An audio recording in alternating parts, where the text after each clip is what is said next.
to the radio. It's 10 o'clock, which means the 91 Rocks Sushi Bar is now open. For the next 30 minutes, I will be playing you some of your favorite music from a lot of your favorite animes, such as Ramna, Tenchi, Sailor Moon, Dragon Ball Z, Gundam Wing, and many others. Anime. You probably already know what this is. You probably watch it, enjoy it, and talk about it. You might have a shirt or some other piece of this kind of merchandise. This individual is referring to anime. The same individual also refers to himself as Johnny Otaku. If you know anything about anime, you have to be scratching your head already. However, if you've never heard this mispronunciation or other fun terms like Japanimation and watch and enjoy anime today, you're probably wondering, well, why? How could someone who refers to himself as Johnny Otaku mess up a simple word, anime? Well, it's actually pretty easy.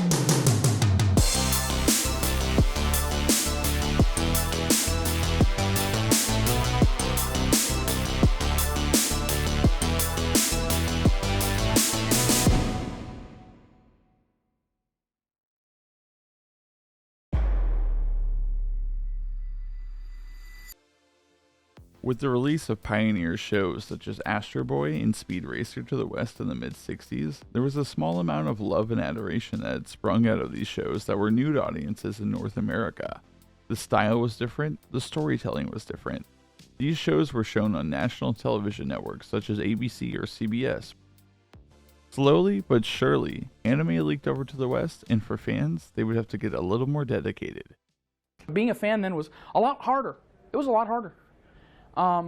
Just in finding what you wanted to watch, and a lot of, we'd watch whatever came out, whatever our friends had, because that was all that was to be had. It was not easy to get hold of animation or anime, and most people didn't know what it was.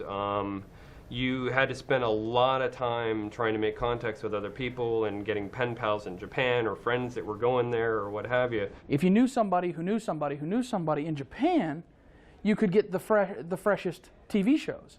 That was great, but you'd get a third generation, fourth generation copy. You could barely, the animation was always rough and the copy quality was always bad, and there was no translations. It was mostly underground and unknown, very just pretty much about small groups of people getting at a friend's house. They'd watch a 20th generation VCR copy of a Japanese TV show that had been off the air for 5 years, and we'd huddle in this small dark room, 20 people, and we'd watch on this 12-inch TV, black and white TV screen with the only Japanese speaking person up front translating the dialogue as it goes along. Today, you can go to most malls in America. You can go to Hot Topic. You can go to Barnes & Noble. You might even have a dedicated store that sells anime figures and other merchandise nearby. Go in and come out absolutely dripping in the finest anime swag. You get home, sit on your couch or in your gaming chair, and you turn on Crunchyroll or even Netflix. Or other websites. Eat dinner while you watch something you've never seen and maybe even don't have an interest in continuing. You can simply pick something else to watch. Going to bed, you hug your body pillow tight, you drift off to your anime dreams, knowing you can view all the moe anime you want for as long as you want. This was not the case for early fandom. I want you to truly imagine. It's your day off, once a week, you look forward to this day. You and a bunch of other fans are going to watch something new. You don't know what the name is or what the genre is. It could be anything, but you don't really care. It doesn't matter. You just want to watch and consume any kind of Japanime you can. You meet up at a friend's apartment. It's the middle of summer, so it's pretty hot. Even with the AC, 15 people crammed into a tiny room, the sweat and smell begins. Your friend pulls a VHS out of a yellow shipping package. It's a copied SVHS of Gunbuster, episode 1 and 2. You've never heard of it, but it sounds pretty cool. Your friend pops it into the VHS player, the screen lights up, and on comes the show. the main theme begins and the weird yellow fan subs show up at the bottom, thanking the team who worked on it. Thank you, you think, because now you don't have to read a fan translation from printed sheets of paper that you printed from the library. You can just focus. You start to get wrapped up in the episode, and everyone slowly has an anime glaze over their eyes. Now, how many of you are up to that challenge just to get the chance to see, I don't know, Do You Love Your Mom and her 2-hit multi-target attacks? What about My Mental Choices Are Completely Interfering with My Romantic Comedy? Are you up to that? The dedication of these early fans really paved the way for the rest of us, because soon companies saw the dollar signs and realized that if they just distributed anime to the West, that there would be profit to gain.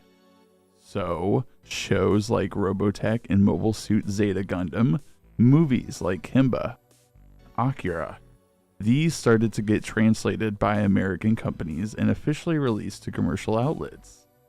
By the late 80s and early 90s, you could finally find anime VHSs subbed by an official company and released with official box art. This jumped anime's popularity upwards simply due to the fact that how much more available it was.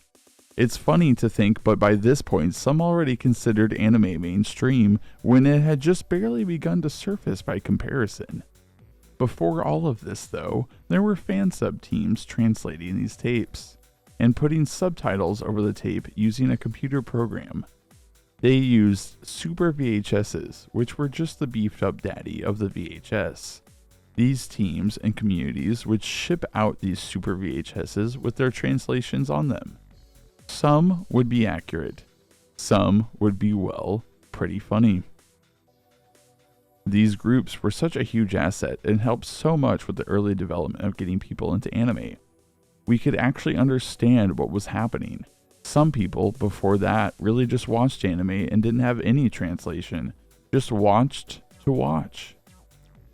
Unfortunately, no longer were fan sub teams as necessary because the work was being taken care of by larger companies that had more resources and time.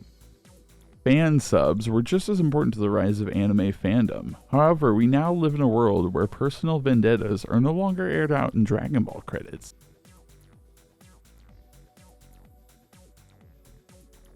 Now that we've got that under our belts, this brings us to a brief explanation of the terminology that started early on and how anime was referred to before anime.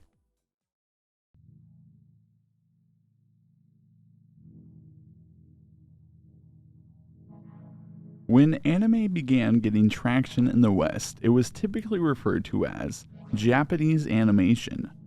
That's easily explained with the point of simply differentiating Western animation from Japanese animation.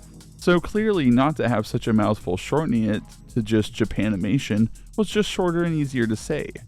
At the time, I just think there wasn't a lot of information about what this art form or medium was called outside of Japan. So, it seems as if people just simply came up with this term out of necessity. We just didn't know any better at the time.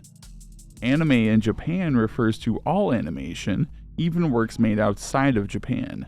It simply is referring to animated mediums in any form. In the West, we had slowly adopted this term and shed others like Japanime and Japanimation to refer to generally animation that has a certain style and is typically produced or made in Japan. From anecdotal evidence, it seems that the term anime seems to have slowly become the acceptable and more accurate way to describe the medium.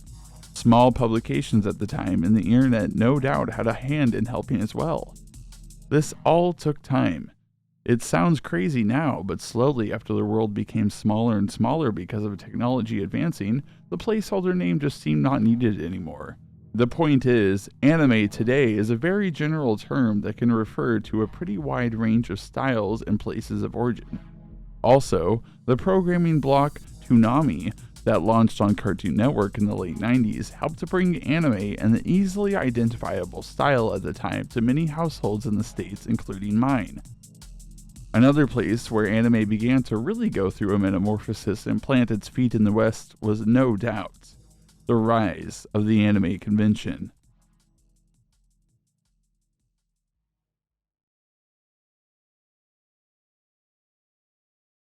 It's 2000 and you just got done watching Toonami. You have never heard of anime, but these shows are so different. You heard kids at school talking about it and you wanted to see for yourself. You enjoy Dragon Ball Z and Sailor Moon. Honestly, you can't get enough of this stuff. You sneak to the computer and start to dial up.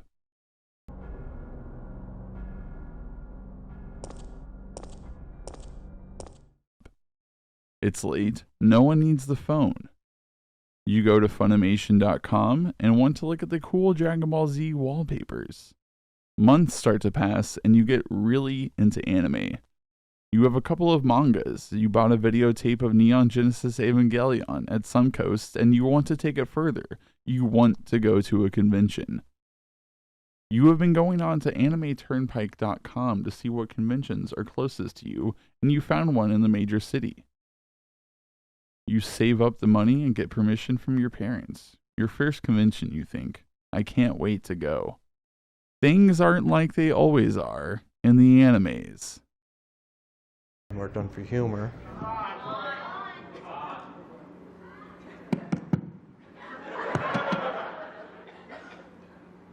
Meow, meow, meow, meow, meow.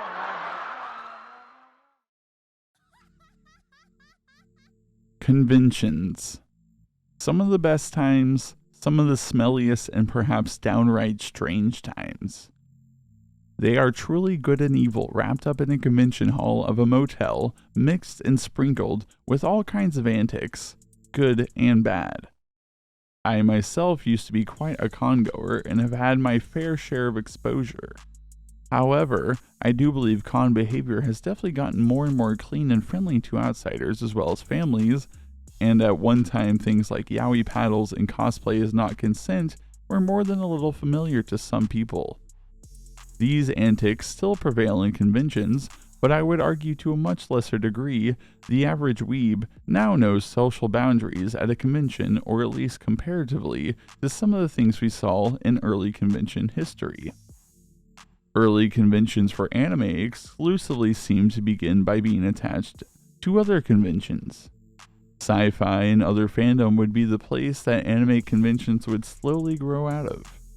Anime was at the underbelly of these conventions. Science fiction specific cons would host episodes of Astro Boy and other similar early titles. Once, at the World Science Fiction Convention in 1984, a screening of the movie Arrivederci Yamamoto would be played with a live translator. This was needed because there were no subtitles and obviously the audio was in Japanese. According to an article, a scene with a 5-minute speech was translated as simply, "Don't screw up." Anime slowly began to just become a separate subculture away from this, which would give rise to the Anime Con.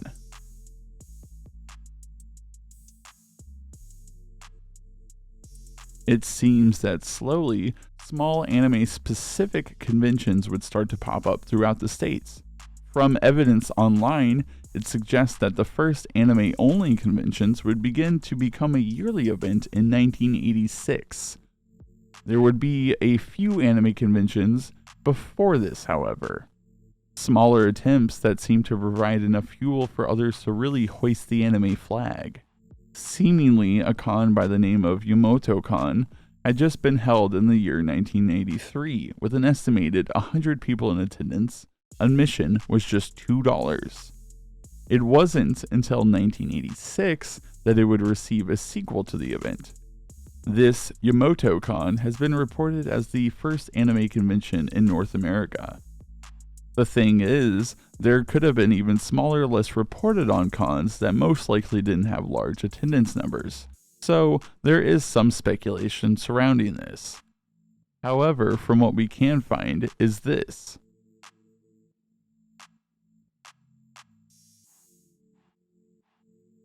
Four cons.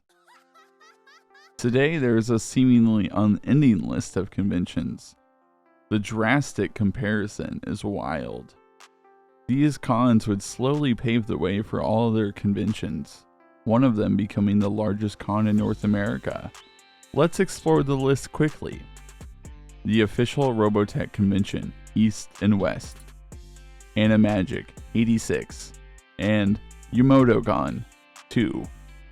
However, from research online, there is a fifth unlisted convention on this website. One that, as stated earlier, would transform into the biggest, most attended corporate-sponsored anime convention of all time. BayCon 86. BayCon 86 was seemingly a small convention that was actually born in 1983 out of San Francisco, California. This convention started as a sci-fi fantasy kind of general catch-all convention, having lots of different niches represented at the time, which was par for the course of most other conventions as well. 1986 would be different. Torrin Smith, the founder of Studio Proteus, a manga translation and publication company, would help others create an anime programming schedule. After this, he would found his studio in Japan, and he would make contacts with lots of production houses wanting to translate their anime and manga to American audiences. One of these was Gainax, which will come into play in just a moment. This theme of anime would become what BayCon's main focus was, and would then continue on until 1991, where it again changed. BayCon, as well as Gainax and General Products and Studio Proteus, would all team up to create AnimeCon 91. Crazy name, I know. Held in San Jose, California in the fall, this convention seemed to have all the staples that would become the norm and expected for anime conventions. Anime screenings, guest panels and autograph sessions, vendor rooms full of people selling goods, also the coveted cosplay contest. Many of the founders of Gainax would fly out from Japan and attend AnimeCon 91, as well as Hideki Anno, creator of Neon Genesis Evangelion. Gainax would publish an article in an issue of their magazine G-Press that would cover the event, and is seemingly a bit of lost media. However, an excerpt can be read, archived in this blog article, revealing some pretty funny tidbits, including these. In the theater, a rotation of 200 titles were being screened on 32mm and 16mm film, as well as on video, 24 hours a day, for all 4 days. In addition, 2 of the hotel TV channels were rented out for anime, so we were saturated with it for every waking hour. A portion of them had English subtitles, but all had Japanese audio. Does it really not matter whether they can understand the dialogue?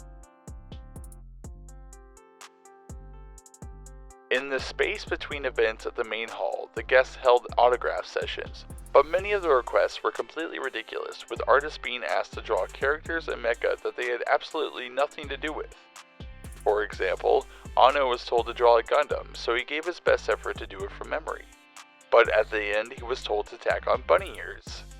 I don't understand Americans' thought processes, he said afterward. This convention proved to be a hit, and due to reported infighting with the convention staff, 2 new anime conventions would be born: Anime America and Anime Expo.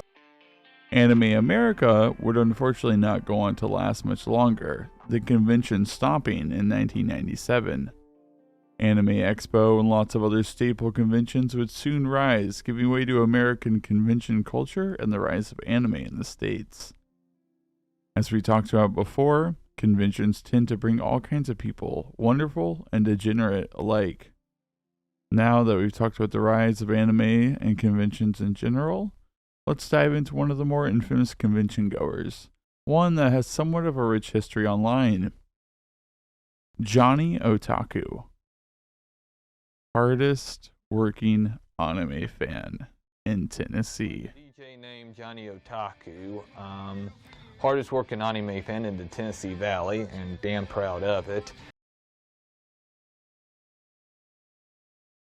Mercury Ice Bubbles freeze has caused a multi-car pileup on I-27 near the old Johnny Bridge. Can I get an amen for the GOP? I want to tell my friends how I will fight to keep such sinful, evil... I screwed the line up. Johnny Otaku, the main character of this video. This is where I discovered Johnny. This is 2001, an anime odyssey, a recut of the film Otaku Unite, the film that you've been seeing this whole video. This upload by the YouTube channel Chadvision is where many online have discovered Johnny, as well as the Trash Taste podcast, mentioning the video as well. Johnny Otaku, my man, the legend. Where he was like, yeah, I'm going to be a Funimation voice actor. Was he ever though? I hope not. No, I think he was banned. He was very banned. quickly. Yeah, I actually searched up his story after I saw that video. So do you want to explain Johnny Otaku to people who might not know? Johnny Otaku is one of the most one of the creepiest kind of self-confident anime fans you could ever see. He's one of the most infamous anime fans. The most infamous. The kind of guy who brings you to a convention is like, oh, I know everyone here. Yeah. I know the guy. I know the staff. Yeah, he's I can show you. like not even a guest, but he's like, I know the staff. Yeah. So I remember in the documentary, he was like running his own radio show. That was like an anime radio show, and he was trying to be a voice actor. That he said he was saying he was an aspiring voice actor, which going off tangent. I don't know why, but yeah, he was an aspiring voice actor, and I searched up his story after I saw the video, and I saw like this Funimation panel where they were talking about this person called like John or Johnny or something that tried so hard to get an audition that they literally had to ban him from the Funimation offices because he was like stalking employees and all this shit. And then I kind of just connected the dots. I was like, wait a minute, there's this guy called Johnny in this one video who like really aspires to be like Vic Mignogna. And then there's this another story by Funimation employees who's talking about this guy called Johnny stalking Funimation employees at their offices. And I'm like, ooh, that's yikes. Can I just say, can we get Johnny? Johnny, however, is simply being rediscovered by many of us. He has a long, rich history already. We just happen to be finding out about it. As you can see in the mock credits in this video by Chadvision, it poses an interesting question. One that we are going to explore further in this video. In the credits, it says, as for Johnny Otaku, he had no luck becoming a voice actor. He went to conventions claiming to be the next Vic Magnolia. In pursuit of his dream, he assaulted a voice actress at a convention. He begged her to make him a voice actor. He is now banned from every Texas anime convention. He went into Funimation demanding they make him a voice actor. He had to be forcefully removed. Security was increased in response.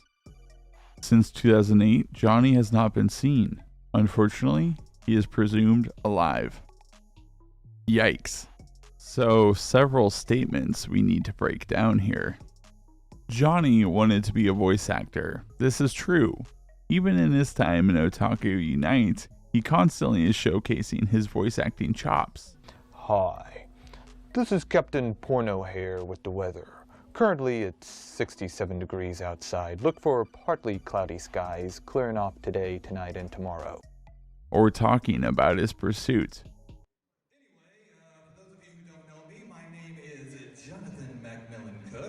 And I am the next Vic Magnolia. And I have the sound checks to prove it. Funimation's already got a copy. And of course, I have done various other things in cosplay past. I have danced. I have run around with no shirt on. I have even sang. Oh, lovely guitarra with your soft blue eyes. Take that, Tara fans.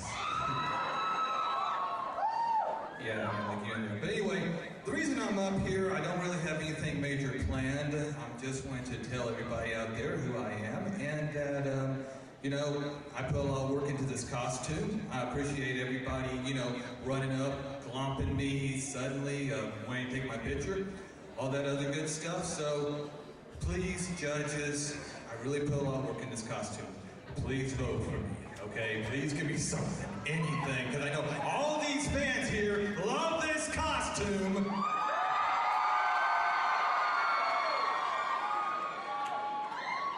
And I just want to make it known. And of course, like I said, I am the next Vic Magnani. So all you people out there who need a copy of this sound check, I have 3 of them. And if you're an independent person out there who wants to do any kind of work with me, I'll be more than happy to talk to you. In the meantime, everybody out there enjoy the convention. Thanks.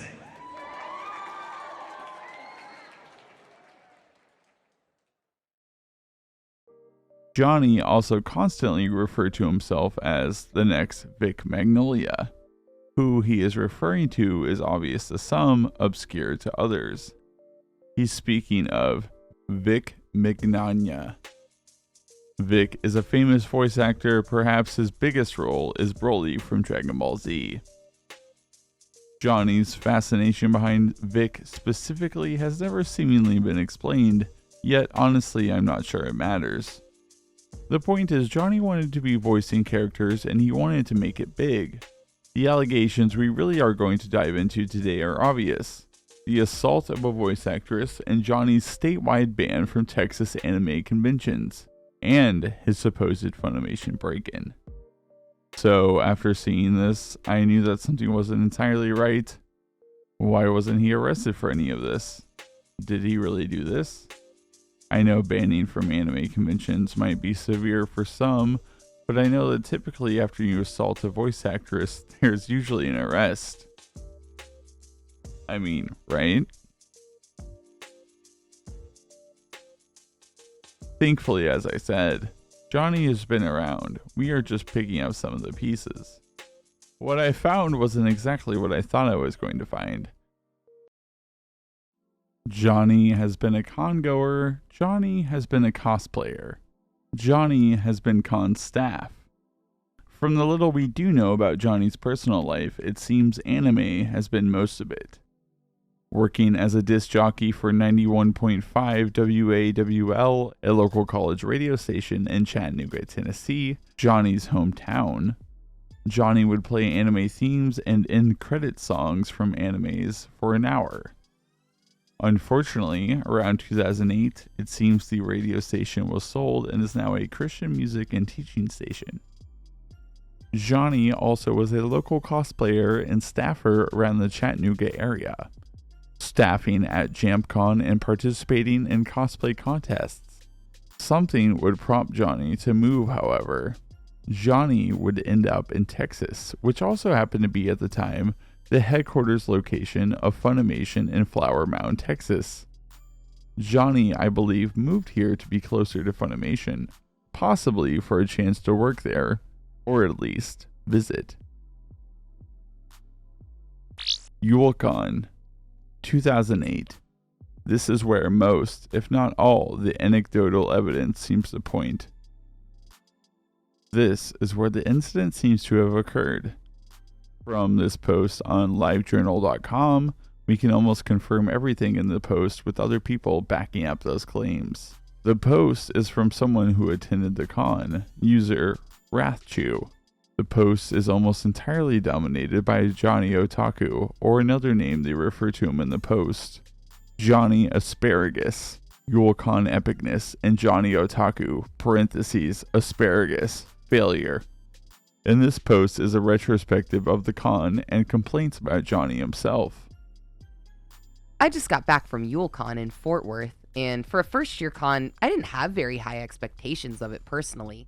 The con, though, was completely epic and awesome. Worked at Amy's table pretty much the whole time, not that I minded. During cons, it's my hangout spot anyway. Yay for being a table slave. Anime 18+ dating game Friday night. Hilarious. Especially with really tall Axel as Dr. Frankenfurter. I haven't laughed that hard in a long time. Here it is.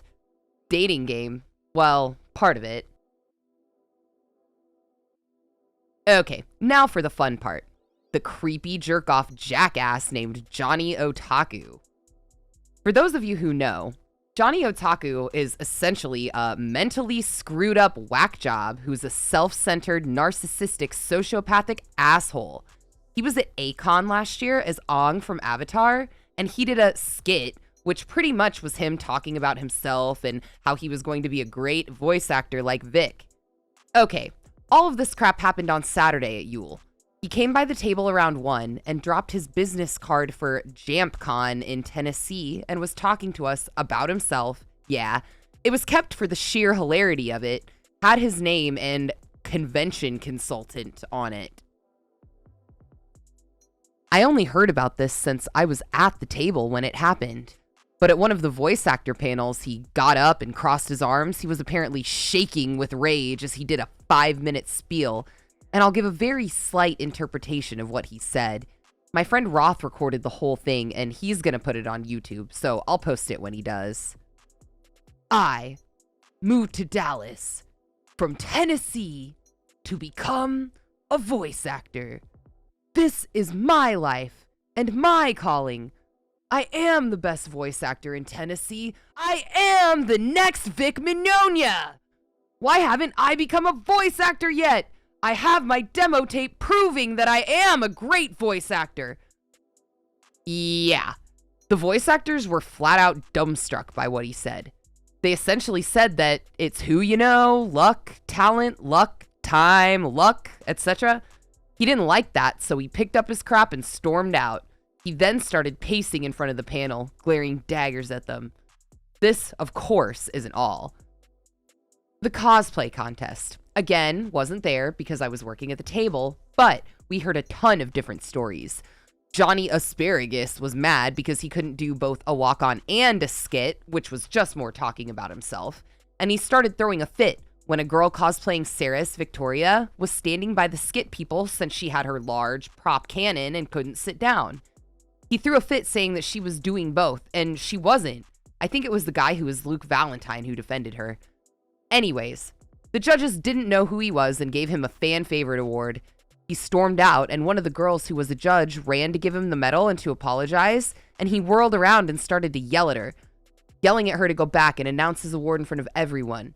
One of my good friends, as J.A. was storming, nearly got ran over and trampled on by him, and many rumors were flying about what happened to him. Anyway, we heard the yelling, so we went to see what was happening, to see that he was gone. At first, we heard it was a security guard, but we found out that it was Sammy. J.A. manhandled her by pushing her against a window, got real close to her face, and said something to the effect of, "You're my ticket in. You have connections to Funimation. You can make it happen. I am the next Vic Mignogna." Poor Sammy was so shocked. She said she had a panel and ran off. When I found out it was Sammy, I really wanted to punch him, but I kept my temper since I didn't want to be banned from the con for punching a prick like him. He's not worth it, even though I know half the con, including staff, would have been all over him. Wolf was pissed about what happened, so he banned him from Yule and every Texas con, and I know he's going to stick to that. Only one he isn't banned from yet is A-Fest, which they're working on. They tried to get him kicked out of the hotel too, but they wouldn't let them. Me and Amy made a bet that he would come back with a machine gun and start shooting people. He's definitely crazy enough to do it. Police had to be put in front of the hotel because of what happened. From this account, it reinforces and brings up some questions. First of all, the validity of any of this.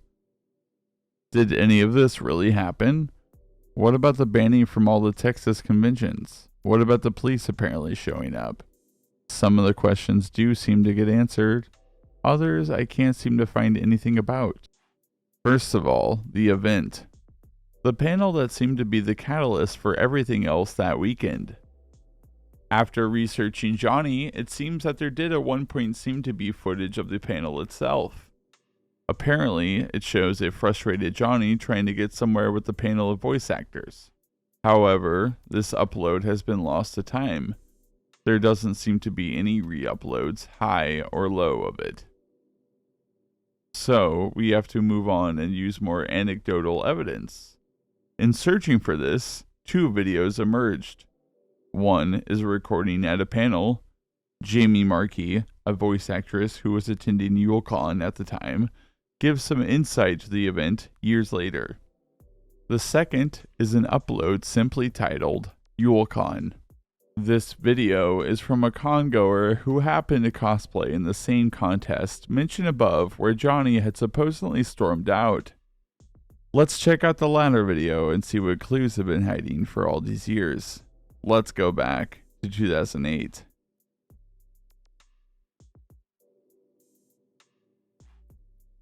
Searching YuleCon 2008 brings up many results. Most of them have this guy in them.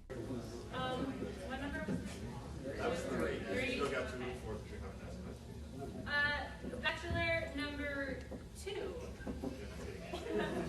Hi. You may have heard about the zombie apocalypse is coming. I hear it will be in the year 2012. I might quite possibly be a zombie. How do you feel about that?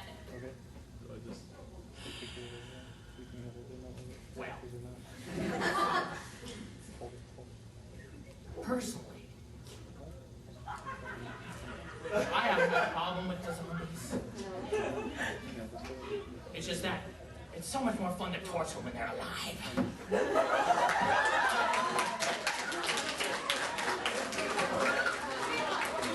Although, dead girls don't say no.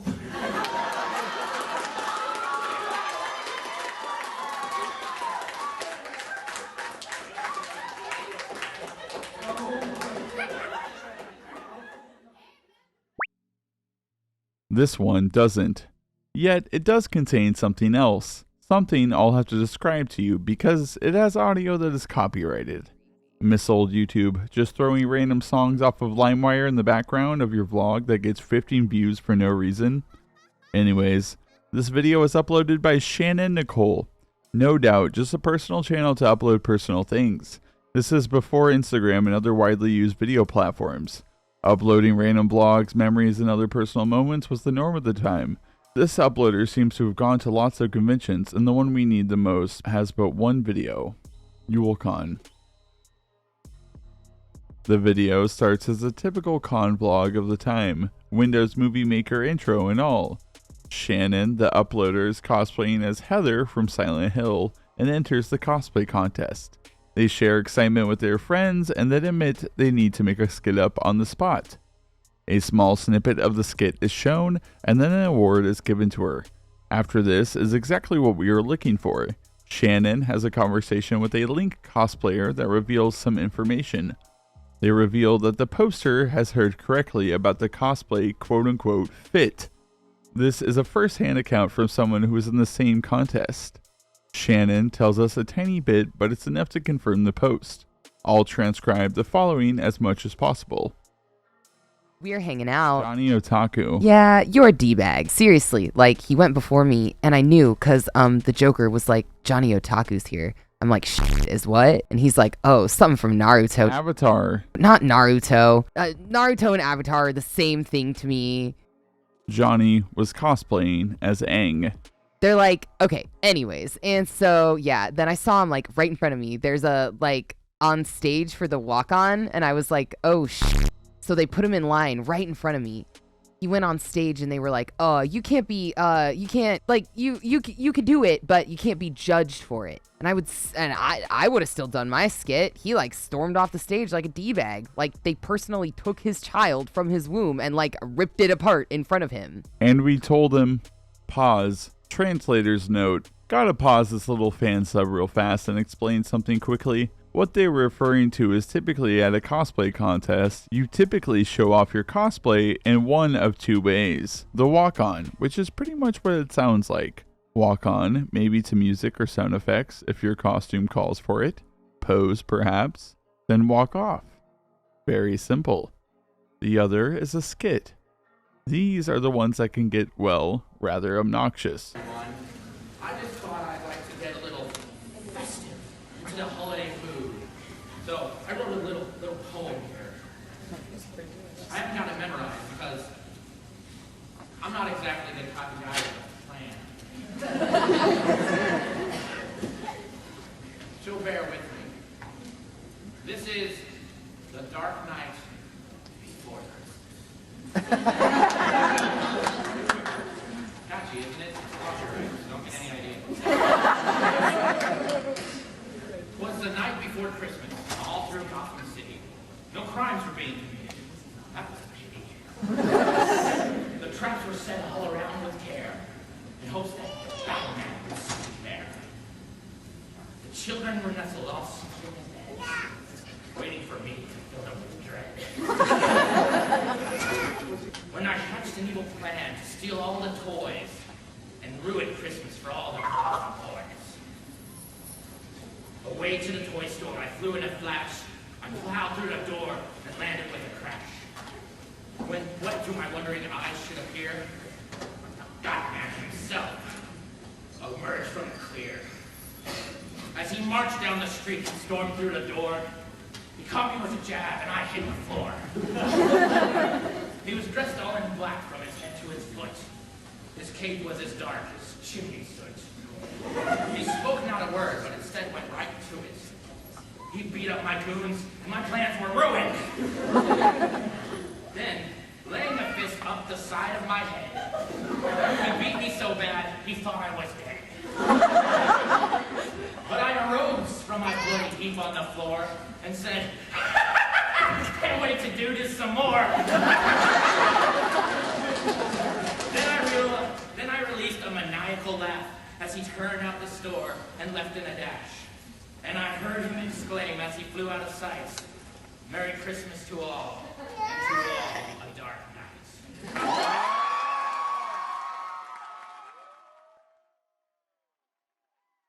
Typically recreating a scene or perhaps coming up with, quote, comedy. These usually go about 2 to 3 minutes and can be well done to, well, dumb. Gotcha. Okay, back to it. He could do one or the other. One or the other, like, I would have been like, okay, I'll do my skit. We made several public announcements, like out loud on the stage. You can do skits or you can do walk-ons. Exactly. He should not have reacted the way he did. This has just been sitting here in the middle of a video for years. These traces of Johnny have just been here. With this is confirmation from another source. We can slowly gain the perspective of the con goers and how Johnny seemed to actually cause a stir at this con. Unfortunately, this is all the information that can be found into the heart of the event that we're looking into today. Perhaps at one time, more videos or evidence was available but have been lost or not archived. Even one day, this video might just be lost in the ether of the internet. This whole story might. Let's wrap up the final part here and dive into the last source that really answers and confirms almost everything, including the glaring question, did he assault a voice actress? Let's find an uncomfortable seat at a convention panel and listen in. And so this particular character, then later, he had moved from Tennessee to be a voice actor at Funimation, and we were at this panel. It was the first panel of the weekend. There were several of us there, like Wendy Powell, Christopher Bevins, Clarion Hart, myself. I think Chris Ayers was sitting next to me, this side, and Bevins was here, and Wendy Powell's at the end. And this guy, I didn't know who he is. He's dressed as like the Avatar dude, and he's sitting in the front with his hand up. We didn't even introduce ourselves yet. He's got his hand up, and we all introduce ourselves, and Christopher Bevins is talking and starts to act like he's going to take questions, but then he stops and starts talking more, and I realize he's agitating this guy in the carpet. So I'm like, what is he doing? And then finally he's like, okay, what's your question?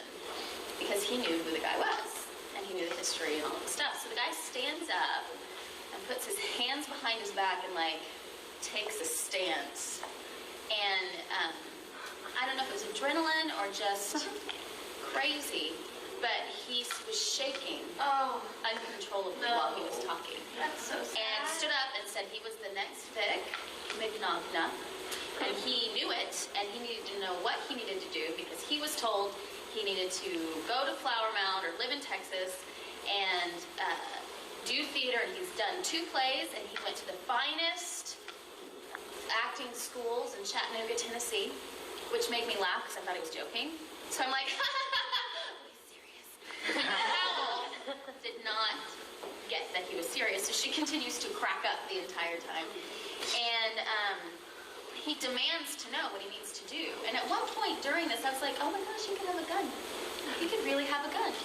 And Christopher Bevins dealt with it really well. He was like, look, you have to have a positive attitude. You cannot come in expecting to be treated a certain way because you think you're good.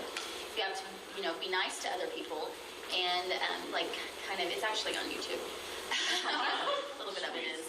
And then the guy, nods and grabs his stuff and leaves. Later, he, cornered another voice actress, sought the weakest, that he saw the weakest of the pack, cornered her, against a wall, and demanded that she help him get into the industry, that she was his only hope. And he eventually got kicked out of the convention, is no longer allowed in any conventions in Texas because of his behavior. He stormed into Funimation and at the new studios and had to be forcibly removed, and he is the reason why we have those locks, and you have to have a pass and the badges to get into Funimation now. It was terrifying. He's really crazy.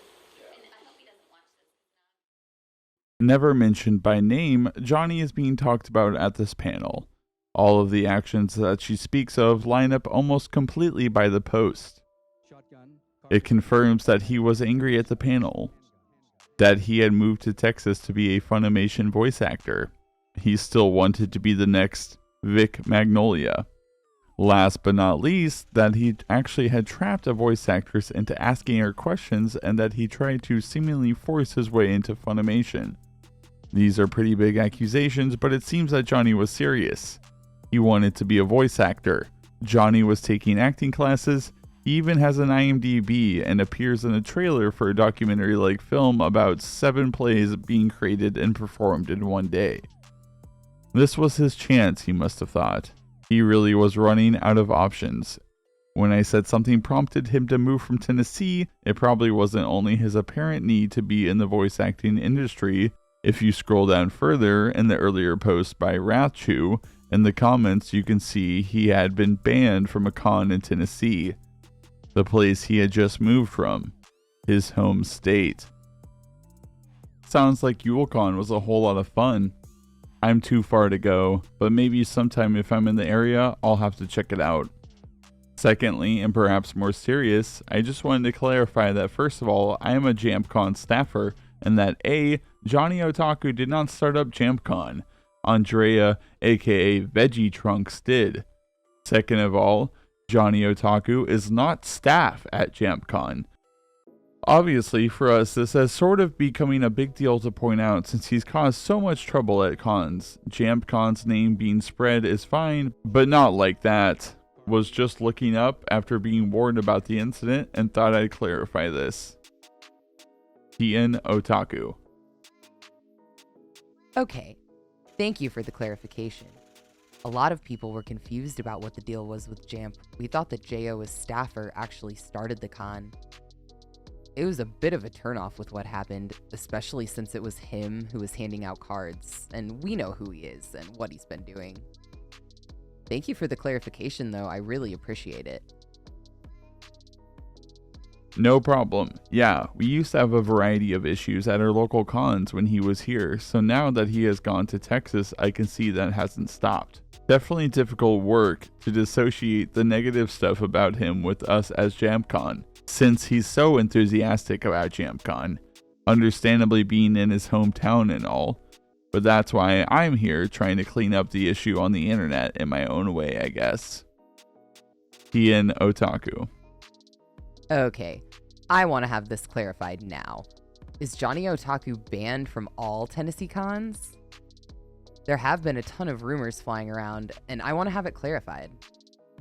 From what I've heard, he was banned from one of the conventions in our area, either Persicon in northern Alabama, or Kajunke Con in Knoxville, although I could be wrong. Otherwise, from what I've seen, he is not banned at Tennessee cons as a rule. I know he was at JampCon last year and he caused no problems. I know he was definitely talking us up and trying to get support for the convention, which of course when done right is appreciated. Seems like this may not always be the case though. Otherwise, I know he lives in Texas now, but perhaps after his latest incident, maybe there will be a future banning from cons after YuleCon's incident. Here's a link that I saw that should shed some light on the issue, specifically with YuleCon and other Texas con decisions. This link, unfortunately, is now dead.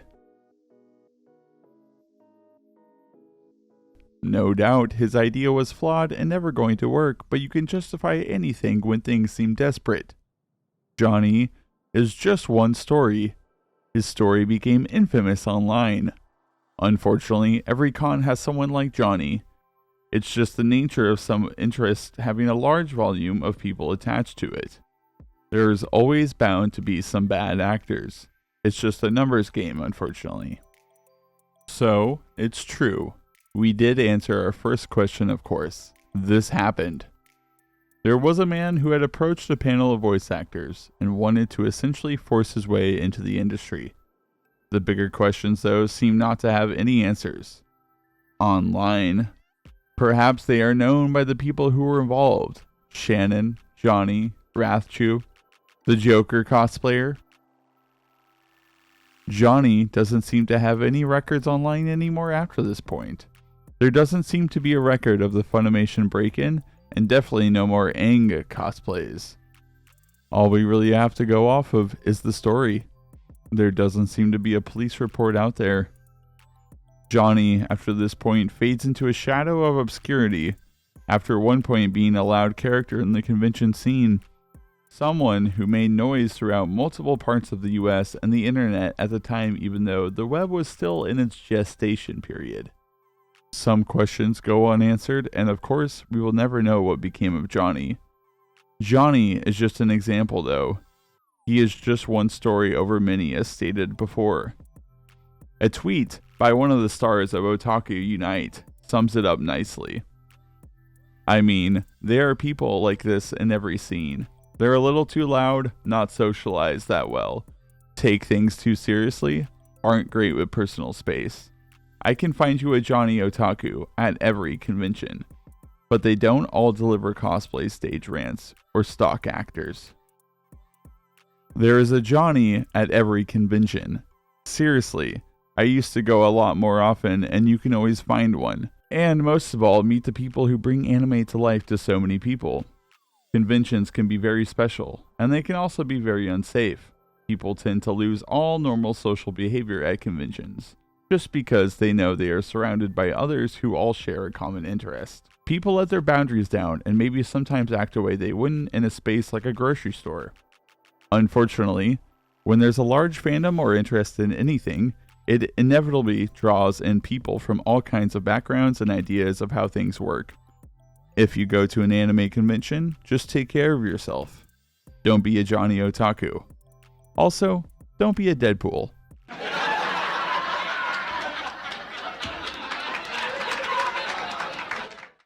Thank you for going on this journey through early anime fandom and conventions and the story of Johnny. Let's end this video with a message of caution and safety.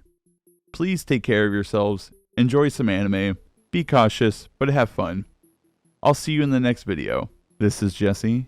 You've been watching Plasma Black. Signing out till next time. Later.